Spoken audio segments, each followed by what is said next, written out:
Cockroach जनता party का जो protest चल रहा था जंतर मंतर पे काफ़ी दिनों से, जब उनकी बात नहीं सुनी गई तो उन्होंने सोचा कि हम मार्च निकालेंगे संसद तक का 20 जुलाई को। 20 जुलाई आई, मार्च भी निकला, लेकिन जब ये मार्च निकला तब ये मार्च पहले था पीसफुल, उसके बाद ये हो गया वॉयलेंट मार्च हुआ। फिर उसके बाद पुलिस ने भी लाठीचार्ज किया, जिसमें काफ़ी सारे बच्चों को चोटें भी आईं और कुछ पुलिस वाले भी घायल हुए। लेकिन इनमें गलत कौन था? इससे पहले कि आप कुछ बोलो, गलत यहाँ पे मेरे आपके मानने की बात नहीं हो रही, संविधान और कानून के हिसाब से कौन गलत था? जिस संविधान में जो संविधान के जनक हैं डॉक्टर भीमराव अम्बेडकर, जिनकी फ़ोटो वहाँ पर ज़्यादातर बच्चों के पास है, तो उसके हिसाब से संविधान जो कहता है कि नियम क्या है प्रोटेस्ट के, और पुलिस जो लाठीचार्ज करती है, पुलिस किस तरह से मैनेज करती है, उसके नियम क्या है। यानी कि जब प्रोटेस्ट होता है तो प्रोटेस्ट कब तक वायलेंट हो सकता है, कब तक पीसफुल रहेगा वो, उसके बाद प्रोटेस्ट कहाँ पे हो सकता है, कब तक वहाँ पे ऑक्यूपाई कर सकते हैं किसी पोजीशन को, और जो पुलिस लाठीचार्ज करती है वो कब कर सकती है, वो पुलिस के पास क्या नियम है प्रोटेस्ट को मैनेज करने के, उसका प्रोसीजर क्या होता है, लाठी भी कितनी मार सकती है, नेम प्लेट के लिए क्या नियम है, इन सब को लेकर संविधान और कानून में सारी बातें करी गई हैं। और उसके बाद भी जब ये मैटर सुप्रीम कोर्ट में जाएगा, हालांकि अभी सुप्रीम कोर्ट में गया था तो उन्होंने बोला हमारे पास टाइम नहीं है, लेकिन जाएगा जरूर जब दिल्ली हाई कोर्ट का डिसीजन आएगा। और दिल्ली हाई कोर्ट भी और सुप्रीम कोर्ट भी किस बेसिस पे, दरअसल पहले 3 बड़े केस हुए हैं, उन बड़े केसों जजमेंट के हिसाब से फैसला लेंगे कि वहाँ पे गलती किसकी थी। वो 3 बड़े केस क्या हैं, कौन कौन से नियम हैं, इन सब के बारे में बात करेंगे आज की वीडियो में। तो देर ना करते हुए चलिए शुरू करते हैं आज का एपिसोड। सबसे पहले बात करते हैं राइट टू प्रोटेस्ट की। देखो दोस्तों, हमारे संविधान के आर्टिकल नंबर 19 के क्लोज नंबर 1 के सब क्लोज नंबर 3 में लिखा हुआ है कि हमारे पास राइट टू असेंबल होने का अधिकार है, वो भी पीसफुली विदाउट आर्म्स, बिना हथियारों के। इसके बाद जो कानून है, यानी कि जो पहले आईपीसी सीआरपीसी थी, उसके बाद वो चेंज होकर भारतीय न्याय सुरक्षा संहिता हो चुकी है, उसके हिसाब से कौन कौन से कानून हैं। दरअसल जो BNSS कहती है कि हम कोई भी जो प्रोटेस्ट है वो वॉयलेंट कब बदलेगा, यानी कि वो अनलॉफुल कब होगा, जब 5 या 5 से ज़्यादा लोग वहाँ पे इकट्ठे होंगे और उनका कॉमन ऑब्जेक्टिव देखेंगे क्या है, उनका जो कॉमन ऑब्जेक्टिव है वो क्या है। अगर उनका कॉमन ऑब्जेक्टिव मारना है, फोर्स यूज़ करना है, हथियार चलाना है, तब जाके वो प्रोटेस्ट क्या बनेगा, अनलॉफुल बनेगा।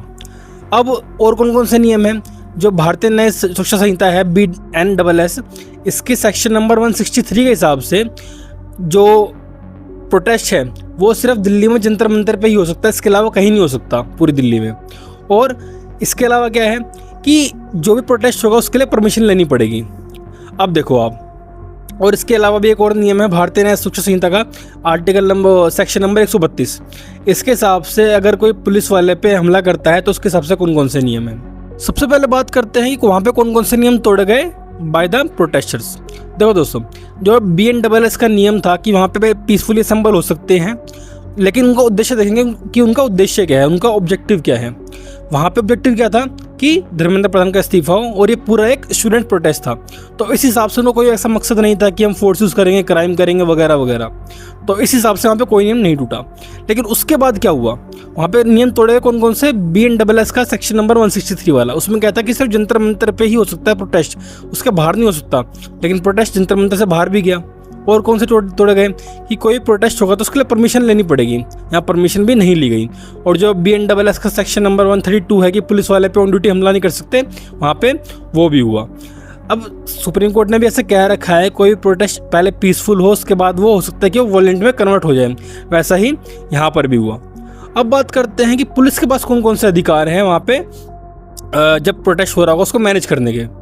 तो सबसे पहले तो ये बात है कि पुलिस को वहाँ पे जो काम है वो है प्रोटेस्ट को मैनेज करना, ना कि उसे रोकना। ठीक है, वहाँ पे काम कैसे होंगे, कुछ स्टेप्स हैं। पहला स्टेप क्या है, परसुएड करना, यानी कि जब दिखेगा जो प्रोटेस्ट थोड़ा वायलेंट होता जा रहा है तो पहले प्यार से समझाएंगे, उसके बाद उनको एडवाइस करेंगे कि आप ऐसा मत करो, थोड़ा और प्यार, थोड़ा कम प्यार से। उसके बाद देंगे वार्निंग कि अगर दोबारा भी ऐसा करा तो हम फिर आप पे लाठीचार्ज करेंगे। उसके बाद होगी लाठीचार्ज, और लाठीचार्ज का भी क्या नियम है, लाठीचार्ज करेंगे वो मिनिमम फोर्स से। ऐसा नहीं कि आप लाठी में कील लगा के ले आए फिर दबा के तोड़ दिए, क्योंकि जो बंदे वहाँ पे जो स्टूडेंट है वो निहत्ते हैं, उनके पास कोई हथियार ही नहीं है, उन पे आप एक मिनिमम फोर्स लगा सकते हो, ऐसा कानून में लिखा है। लेकिन वहाँ पे आपने देखा क्या हुआ कि बुरी तरह से तोड़ा गया बच्चों को। इसके बाद नेम प्लेट को लेकर क्या नियम है, वहाँ पे ऐसा नियम है कि अगर आपको कोई अरेस्ट करता है, लाठीचार्ज करता है, तो ये कंपलसरी है, बिल्कुल मैंडेटरी है कि उनके पास नेम प्लेट होनी ही होनी चाहिए। अगर नेम प्लेट नहीं है तो ये पूरी तरह से गैर कानूनी है। अब इन सब मामलों को देख के जो मैटर कोर्ट में जाएगा तो वो इस सब बातों पर ध्यान रखेंगे वहाँ पे कौन कौन से नियम तोड़े गए, कौन कौन से नियम नहीं तोड़े गए। अब बात करते हैं कि जो पुराने कौन कौन से ऐसे 3 केस हैं जिनको लेके वहाँ पे फैसला सुनाया जाएगा। पहले केस का नाम है Anita Thakur versus state of Jammu and Kashmir 2016 case है। इस केस में ये बोला गया है कि अगर स्टेट यानी कि पुलिस अगर लाठीचार्ज करती है वो भी एक्सेसिव फोर्स से यानी कि बहुत ज़्यादा फोर्स से, तो ये वोलेशन है फंडामेंटल राइट का किनके, प्रोटेस्टर के। और अगर ऐसा होता है तो स्टेट को कंपनसेशन देना पड़ेगा उन लोगों को जिनको इंजरी हुई है इस प्रोटेस्ट के दौरान में। इसके बाद दूसरा केस आता है, इस केस का नाम है मजदूर किसान शक्ति संगठन versus union of India 2018 case है। इस केस में ये बोला गया है कि जो सरकार है वो पब्लिक ऑर्डर के नाम पे किसी को प्रोटेस्ट करने से मना नहीं कर सकती। और तीसरा केस उसका नाम है Amit Sahni versus commissioner of police 2020 का केस है। इस केस में ये बोला गया कि अगर कोई नियम आता है, शाहीन बाग वाला केस है ये, कि अगर कोई नियम आता है तो इस नियम को लेके पब्लिक जो है वो अपनी असहमति दिखा सकती है, लेकिन किसी भी जगह पे इलीगली काफ़ी समय से ऑक्यूपाई करना वो भी इलीगल है, वो भी सही नहीं है। तो ये 3 केस हैं जिनको लेके जो कोर्ट है वो डिसीजन लेगी कि सही क्या है और गलत क्या है, किसकी ज़्यादा गलती थी।